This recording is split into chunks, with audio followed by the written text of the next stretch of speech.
ASEAN देशों के संयुक्त अभ्यास का रक्षा मंत्री राजनाथ सिंह ने किया उद्घाटन। आगरा एयरफोर्स स्टेशन पर किया जा रहा है संयुक्त अभ्यास। फाइटर प्लेन, सुखोई, हरक्यूलिस विमान और चिनूक हेलीकॉप्टर ने दिखाई करतब।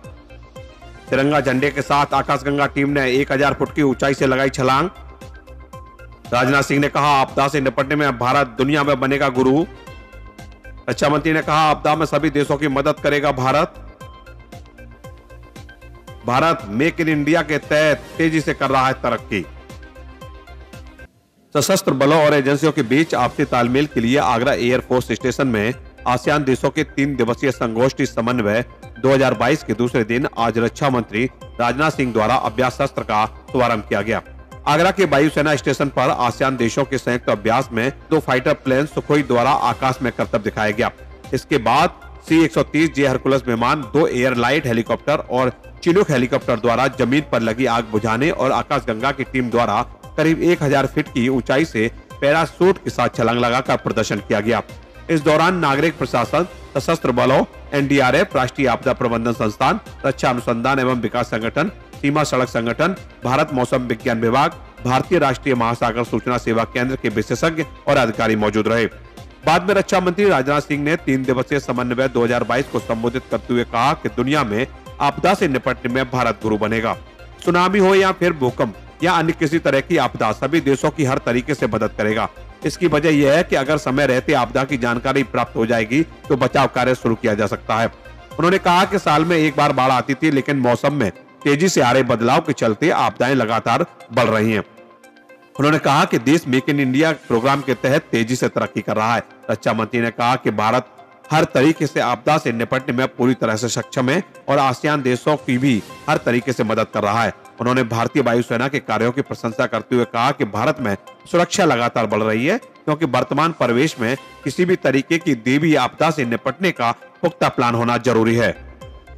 रेयर डिजास्टर अब रेयर नहीं रह गए, उनकी फ्रीक्वेंसी और सीवियरिटी ये दोनों बढ़ी है। ऐसे में रीजन के सभी देशों को SADR टीम्स का एक साथ एक प्लेटफॉर्म पर आना यह आवश्यक है। साथियों, भारत के पास SADR के लिए एक रोबस्ट मैकेनिज्म है जो हमारे देश के साथ साथ विदेशों में भी विभिन्न आपदाओं से निपटने में बहुत ही इफेक्टिव रहा है। इस तंत्र को मजबूत करने में मेक इन इंडिया पहल बहुत ही सहायक सिद्ध हुई है। यह हमारे लिए बेहद खुशी की बात है।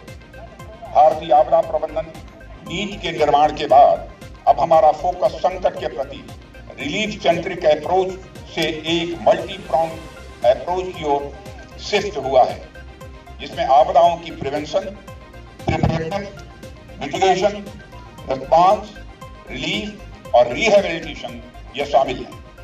और इसके बाद हम अफेक्टेड लोगों के लिए जल्द से जल्द रिहेबिलिटेशन और एम्प्लॉयमेंट की सुविधा प्रदान कर सकें, यह हमारी प्रायोरिटी होनी चाहिए कि अधिकांश आर्म्ड फोर्सेस की तरह भारत की आर्म्ड फोर्सेस भी SADR से जुड़ी हुई हैं।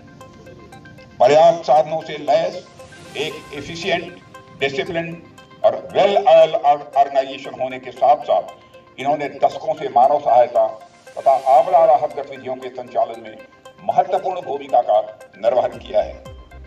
SADR में आर्म्ड फोर्सेस की एक्टिव पार्टिसिपेशन से राष्ट्र में surveillance, reconnaissance, prediction, dissemination, evacuation and restoration of communication and debris clearance और मेडिकल असिस्टेंस के स्तर को भी ऊंचा उठाया जा सकेगा। सिविल एडमिनिस्ट्रेशन में विशेष योगदान दिया है, बल्कि इंडो पैसिफिक रीजन में महत्वपूर्ण SADR मिशन को भी अंजाम दिया है।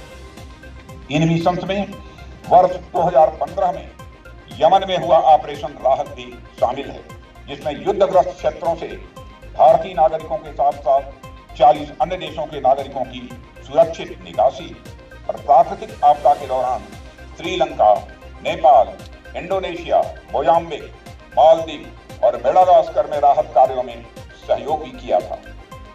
साथियों, कोई भी SADR ऑपरेशन तभी सफल हो सकता है जब आर्म्ड फोर्सेस समेत समेत सभी स्टेट ऑर्गन्स की कैपेबिलिटी और डाइवर्स एक्सपर्टीज का सफलतापूर्वक इस्तेमाल किया जा सके।